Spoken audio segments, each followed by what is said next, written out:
Corinthians, Book of Corinthians, sulat ni Pablo sa mga believers na kamo tayo pagkabanhang ni Jesus na itong complete change kung kinsa sila. Kaya ang pag-iwan sa dalang Kristo, ang believers becomes a new creation. So, atong basahon ni sa 2 Corinthians 5:17-21 ang nilita. 17. 2 Corinthians 5:17-21. Therefore, if any man be in Christ, he is a new creation. All things are passed away, behold, all things are become new.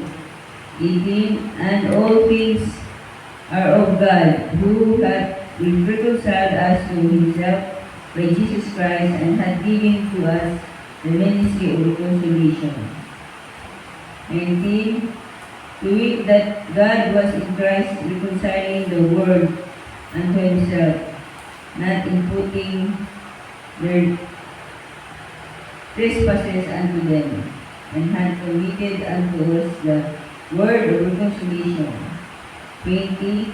Now then we are ambassadors for Christ, as though God did beseech you by us, we pray you in Christ instead be reconciled to God.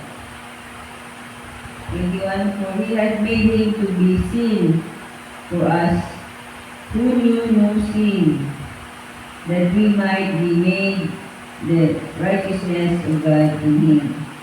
Let's pray. God, our Creator, may gibo sa iyong puno, Ginoo.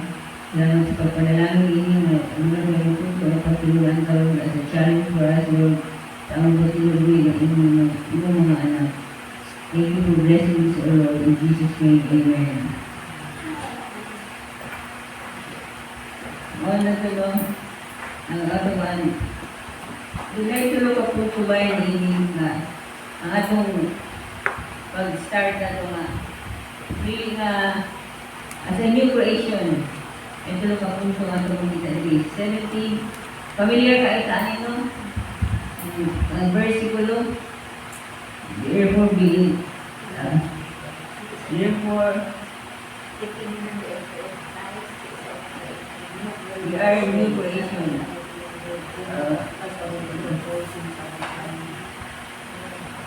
All things are become new. Pass away, behold, all things are become new. Ang mga niliyan, kaya niya versikulo, gitaganta sa gibihan ka nga, si Kristo naghatag ka na itong new identity. Christ gives us new identity. Na, dili ang identity na ito, dili basihan sa kay kita nakaabot o taas ang kurso, kaya kita na nagkuasa na failure ka, na discourage ka, or kay tungod sa uban, sila nagkana ka, yung identity. So sa ato karon as believers in Christ, kaya sa mga Corinthians, kaya ma-apply ka ni sa karon sa ato karon as Christians. So we are made new. We are, ang ato identity as God's children, anak sa Diyos, na kita, once we are loved by God, we experience love of God. Ang ikadua, we are forgiven. We are all forgiven. O kita accepted through Jesus. We experience love to Him. Mga tayo, we are called as children of God. Diba? As we receive and believe in Jesus, we have become children of God. So that's our identity. So we are Christians. So identified na ito. Ayan naman siya, kay Kristuhanan, nung siya, nagugutan siya. At ano, dili kayo nga, mga ito, bili ko siya, mga Kristuhanan. So ito identity, we are Christians. Wala na yung Diyos na pangyan, like true Christian, real Christian. Kung Christian lang, kung real Christian lang, Agree ba mo ana? Real Christian o Christian lang? So, naikuan something. Yung real Christian, so kuan yun. More kuan. More perfection. Yung Christian lang. Mawala sa buot ang perfection mo sa kailusahan ng Muslim. No? Christian lang. So, muna ito, as based in the Bible, ang iba ni new creation. Natin, true identity because we experience the love of Jesus, that we are forgiven, and we are accepted in the family of God. Christ gives us new identity. Kaduha, Christ removes the burden of our past. So, we are sa English ni reconciliation. Sama sa nabahong reconcile ka. Anta, silutan ka. Apan silibuan ni Jesus, diya gibayaran, so siya nagbayad.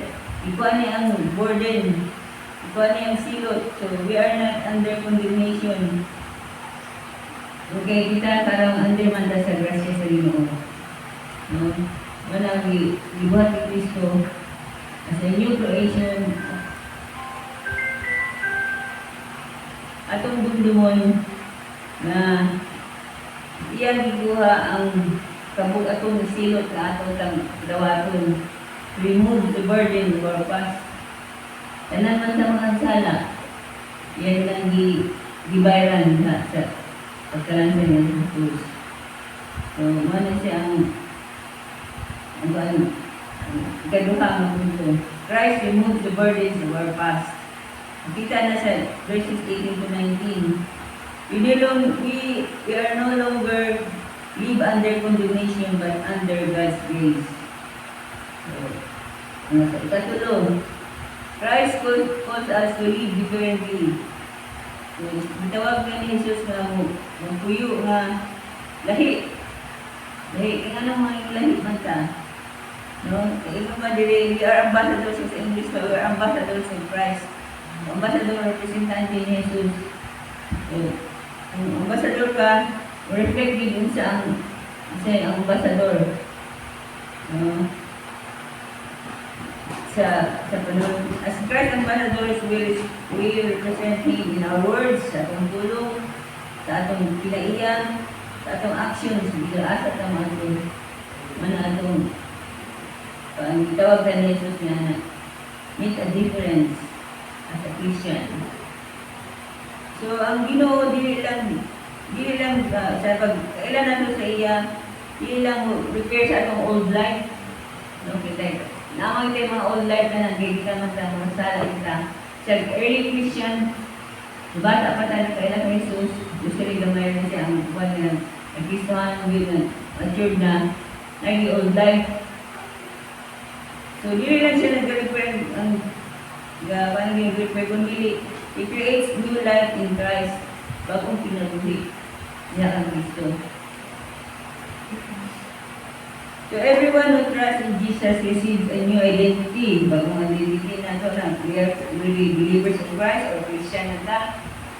O natin bagong relasyon sa Ginoo. O a new purpose for our living. So sa pagkailan na ito kay Jesus, sa bagong atong purpose sa kinabuhi. Isa naman, to please our God.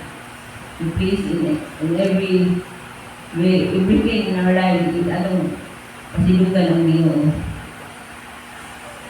So, basta kung ang atong karong palimulong kung napay man guilt na itong ginabati o ginahimpi sa atong kasikasin at na i-surrender niya sa Ginoo kay totally, kung niya Kristo, ang guilt, yan ang nabayaran.